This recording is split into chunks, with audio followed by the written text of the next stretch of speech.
तो hello student, आप सभी का स्वागत है मेरे YouTube channel similar coaching centre में। तो देखिए मेरे डियर स्टूडेंट, मैं आप सभी को आज बहुत ही इम्पोर्टेंट क्वेश्चन लेकर आया हूँ बच्चों।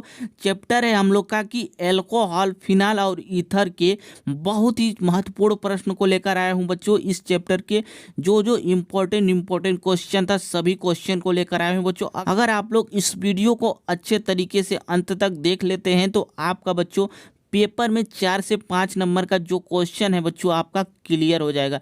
तो देखिए बच्चों, ऐसे ऐसे क्वेश्चन को लेकर आया हूँ जो पेपर में हर साल आते रहते हैं, तो इसलिए आप लोग इसे जरूर अच्छे तरीके से देख लीजिएगा। तो देखिए बच्चों, हम लोग का यहाँ पर है पहला क्वेश्चन कि ल्यूकास परीक्षण क्या है, इसका प्रयोग किस प्रकार के यौगिकों को पहचानने में किया जाता है। बहुत ही महत्वपूर्ण प्रश्न है बच्चों।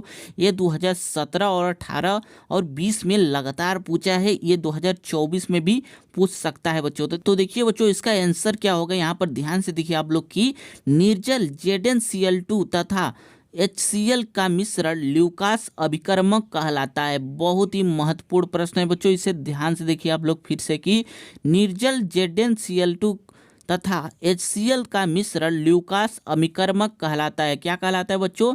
ल्यूकास अभिकर्मक कहलाता है। ZnCl2 तथा HCl का मिश्रण को ल्यूकास अभिकर्मक कहते हैं। और देखिए बच्चों आगे कि इसका प्रयोग प्राथमिक, द्वितीयक और तृतीयक एल्कोहलों को पहचानने में किया जाता है। इसका प्रयोग कहाँ किया जाता है बच्चों? किन यौगिकों को पहचानने में किया जाता है? तो यहाँ पर देखिए कि इसका प्रयोग जो है प्राथमिक, द्वितीयक और तृतीयक एल्कोहलों को पहचानने में किया जाता है बच्चों।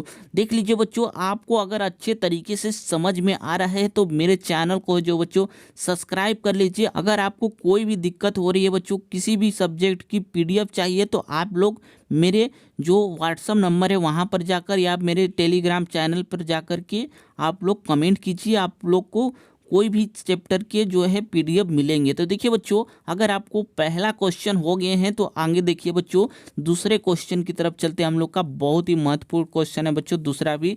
आगे देखिए बच्चों, दूसरा क्वेश्चन है हम लोग का कि ईथर की जल में विलेयता बहुत कम होती है, क्यों? बहुत ही इंटरेस्टिंग क्वेश्चन है बच्चों, क्योंकि ये हर साल पेपर में ऐसे क्वेश्चन पूछते रहते हैं। क्यों कि ऐसे ये सब करने के क्वेश्चन जो है बच्चों पूछते रहते हैं। तो देखिए बच्चों, एक बार फिर से इसको प्रश्न को देख लीजिए कि ईथर की जल में विलेयता बहुत कम होती है, क्यों? तो क्यों होती है बच्चों? यहाँ पर देखिए कि ईथर के अणु जो होते हैं जल के अणुओं के साथ हाइड्रोजन बंध नहीं बनाते हैं। क्या बनाते हैं बच्चों? क्या नहीं बनाते हैं बच्चों? हाइड्रोजन बंध नहीं बनाते हैं। यही कारण है कि ईथर जल में बहुत कम विलय होता है। बहुत ही सरल सा क्वेश्चन है बच्चों, आपको इस ढंग से बताया हूँ बच्चों कि जो कोई भी क्वेश्चन आपको समझ में ऐसा न हो कि न आए। देखिए बच्चों, इसको एक बार फिर से देख लीजिए यहाँ पर कि ईथर के अणु जो होते हैं जल के अणुओं के साथ हाइड्रोजन बंध नहीं बनाते हैं। क्या नहीं बनाते हैं बच्चों? हाइड्रोजन बंध नहीं बनाते हैं। यही कारण है कि ईथर जल में बहुत कम विलय होता है। क्या होता है बच्चों? जो ईथर होता है जल में बहुत ही कम विलय होता है। तो देखिए बच्चों, अगर आपको दूसरा क्वेश्चन भी अच्छे तरीके से समझ में आ गए हो तो तीसरे क्वेश्चन की तरफ चलते हैं। हम लोग का तीसरा क्वेश्चन आगे देखिए बच्चों, हम लोग का तीसरा क्वेश्चन है कि एल्कोहलों के क्वथनांक समान अणुओं वाले ईथरों की तुलना में उच्च होते हैं, क्यों? बहुत ही महत्वपूर्ण क्वेश्चन ये भी है बच्चों। देखिए 2018 और 2020 और 22 में तीनों बार लगातार पूछा है बच्चों, इसलिए आप लोग इसे जरूर देख लीजिएगा क्योंकि ये 2024 में आने वाला ही है।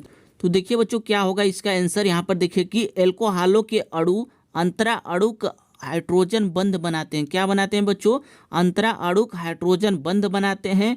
यही कारण है कि एल्कोहलों के क्वथनांक समान अणुओं वाले ईथरों की तुलना में उच्च होते हैं। क्या कारण है बच्चों?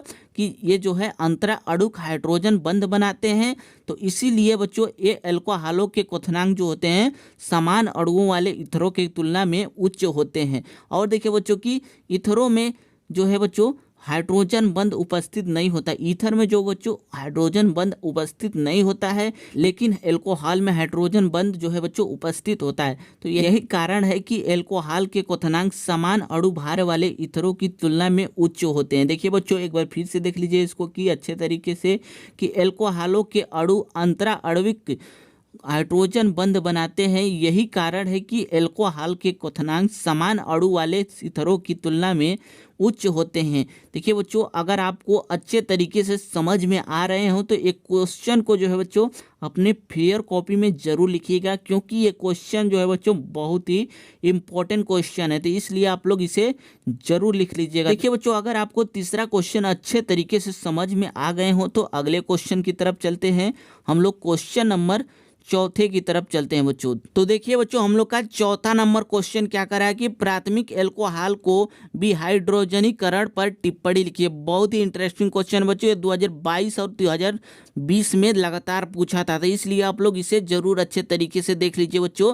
ये 2023 में भी पूछा गया था, इस साल भी बच्चों। तो देखिए बच्चों, इसका आंसर क्या होगा, यहाँ पर ध्यान से देखिए इसका, कि प्राथमिक एल्कोहल को 300 डिग्री ताप पर कॉपर के साथ गर्म करने पर एक अणु H2 का निकलना ही विहाइड्रोजनीकरण कहलाता है बच्चों। क्या कहलाता है बच्चों? विहाइड्रोजनीकरण कहलाता है। देखिए बच्चों, इसका रिएक्शन आप लोग देख लीजिए यहाँ पर ध्यान से, कि यहाँ पर आप लोग देखिए कि प्राथमिक एल्कोहल है, यहाँ पर कोई, यहाँ पर देखिए बच्चों कि एल्कोहल है, इसको 300 डिग्री ताप पर और कॉपर के साथ 300 डिग्री ताप पर और कॉपर के साथ गर्म करने पर जो है बच्चों इसका एक अणु, यहाँ पर एक अणु बाहर निकल जाता है। निकलने के कारण ही विहाइड्रोजनीकरण कहते हैं। देखिए बच्चों, यहाँ पर कि CH3 CH2 और OH है। यहाँ पर देखिए बच्चों, यहाँ पर CH3 CHO, इसमें दो अणु, ये हाइड्रोजन के दो अणु बाहर निकल गए हैं। यहाँ पर देखिए आप लोग है H2, तो इसी को बच्चों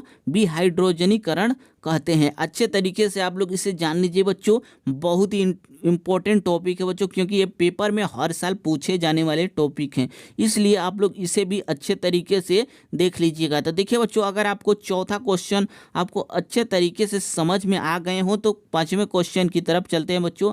हमारा पांचवा क्वेश्चन है, बहुत इंपॉर्टेंट क्वेश्चन है। तो देखिए बच्चों, यहाँ पर पांचवा नंबर क्वेश्चन है कि फिनाल को कार्बोनिलिक अम्ल क्यों कहा जाता है। क्या कह रहा है बच्चों कि फिनाल को कार्बोनिलिक अम्ल क्यों कहा जाता है। देखिए यहाँ पर ध्यान से कि फिनाल को कोल तार के मध्य प्रभाग से प्राप्त किया जाता है, इसलिए इसे कार्बोनिलिक अम्ल कहा जाता है। देखिए बच्चों, ध्यान से एक बार फिर से कि फिनाल को कोल तार के मध्य प्रभाग से प्राप्त किया जाता है, इसलिए इसे कार्बोनिलिक अम्ल कहा जाता है। इसका शाब्दिक अर्थ होगा बच्चों, यहाँ पर देखिए कि कोयले का तेल। क्या होगा बच्चों? कोयले का तेल, इसका शाब्दिक अर्थ हो जाएगा। देखिए बच्चों, अगर आपको पांचवा क्वेश्चन जो है अच्छे तरीके से आपको समझ में आ गए हो तो आप लोग स्क्रीनशॉट ले लीजिए बच्चों। और हाँ बच्चों, अगर आप लोग चैनल को सब्सक्राइब नहीं किए हैं तो चैनल को जरूर सब्सक्राइब कर लीजिए, क्योंकि ऐसे ही इंपॉर्टेंट टॉपिक जो है बच्चों मैं आपको लेकर आता रहता हूं, तो इसलिए आप लोग चैनल को जरूर सब्सक्राइब कर लीजिएगा और वीडियो को लाइक कर लिया कीजिए बच्चों। तो ठीक है बच्चों, आज के लिए तो बस करते हैं।